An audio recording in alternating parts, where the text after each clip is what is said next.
Chi with Ron, we're going to work on the Tai Chi Walking Part 2. So last time, we stood in Wu Chi, we shifted the weight from side to side and got a feel for that. That was super fun. Hope you had a good time. Hope you practiced that, okay? So now we're going to go into bow stance. And so I'm going to take you into a bow stance the way that I teach it. So this may be a slightly shorter bow stance than you're used to. I'll explain it all. So standing in Wu Chi, what I'm going to have you do is shift the weight to one side, pivot the foot out slightly, like 20 degrees or so. Shift to that foot in balance, maintain the shoulder width, drop the weight down into your supporting leg. And then slide or tap the foot forward so that you can maintain 100% control of your balance. So if this is 2% of your balance, when you step out, still 2%, empty step. When you put your foot flat, it should still be that 2%. And what happens is if you overstep or reach out as far as you possibly can, and then put your foot down, it's going to draw you forward so that not all your weight is on the rear foot again. So keep the weight back. Keep this as light as you can. If you can do 100%, do 100%. And so empty, foot flat, knees unlocked, spine straight, tailbone dropped. A lot of weight here in the thigh, okay? So this is maintaining your balance, maintaining total control over the area that you're standing on. Now, I know that some people will reach out and drop more weight into here and have a longer stance. I see that as a little bit overextended because if you step with some weight, this leg could be swept out from underneath you. Whereas if I'm back here, someone goes to sweep my leg, well, I have control.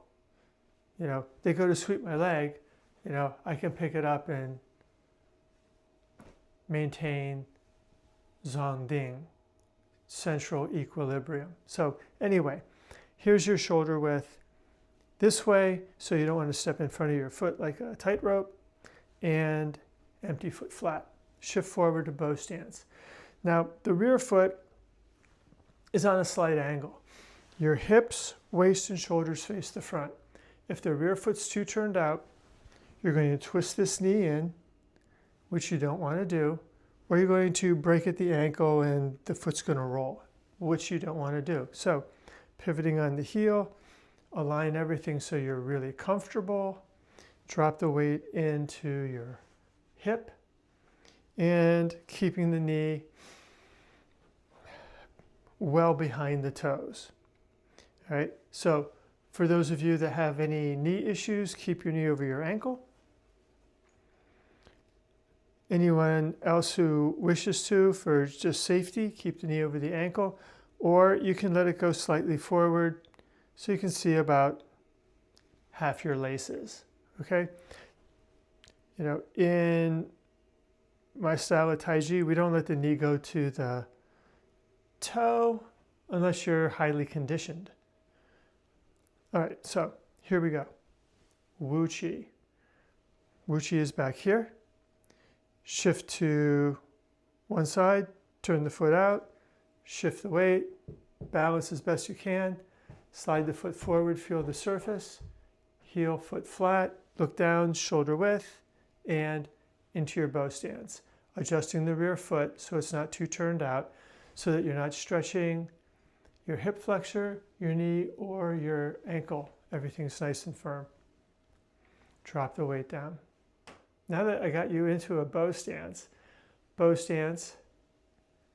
sitting step. Sitting step is back.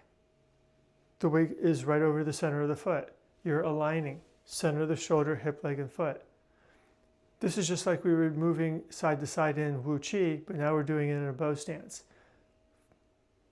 So push from the forward foot, float, and then sink. and then push from the rear foot, float, and then sink. Breathe. Inhale. Exhale. Inhale. Exhale. So you're floating up and you're sinking down. And you're floating up and you're sinking down.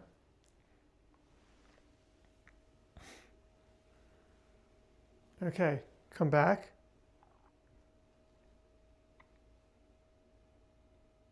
Other side. Pivot the foot, shift, step, shoulder width.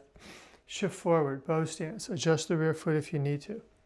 From bow, sitting, sitting bow. So float, sink. Draw up, float, sink. Float, sink. Float, sink. Drop through the base of the spine. Let the spine stretch in each direction. Drop the weight down. Then let it rebound up and down.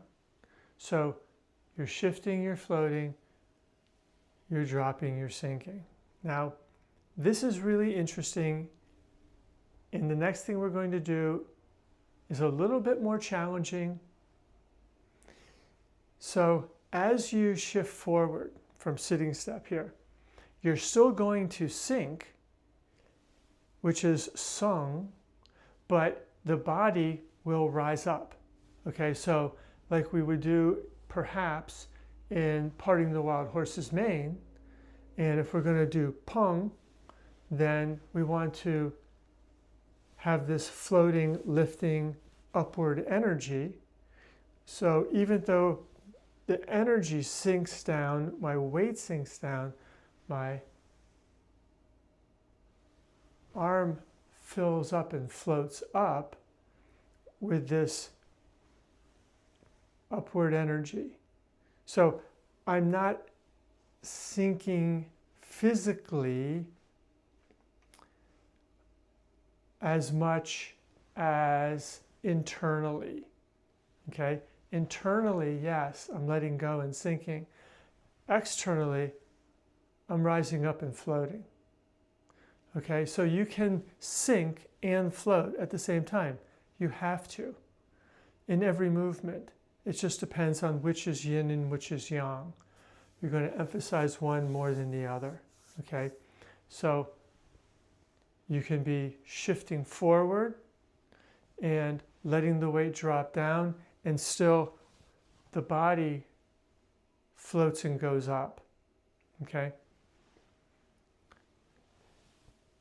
And most of the time, when I receive, sitting back in the sitting step, I'm sinking. Now, I'm sure there are times in the Tai Chi form where I'm sitting back and not sinking. Okay, there are generalities, but there are always other aspects of the movement. So you want to get comfortable shifting back and getting into that sinking, but also shifting back and feeling that releasing and letting go internally, the sinking, but the body floats in and rises. Okay, so I'm just not going as low. It's not coiled down here. It's, you know, like if I was doing maybe a shoulder strike or an elbow strike or a deflection back here, then, you know, perhaps I might be doing more of a pung, ward off type of an energy. So there is that. And you can just feel the weight shift and get into that feeling of moving from the feet. One foot gives, the other receives. And feel that movement, circular through the body. You're pushing from one, receiving with the other. And you can go nice and slow and get the alignment. And then sometimes if you just go a little faster, you can get into the flow and feel the power of the movement. And I'm pushing from the weighted foot, the yang foot, and I'm receiving with the other foot and releasing and letting the weight drop down. So the next movement, part 3, is going to be putting it together in Tai Chi Walking. And then the only difference is there, we'll be moving a little bit more with the feet, and you'll see how the pivoting and turning coordinate with the dantian. So thanks for coming today. Look forward to seeing you in the next class. Please like and subscribe. Part 3 is going to be coming out right away.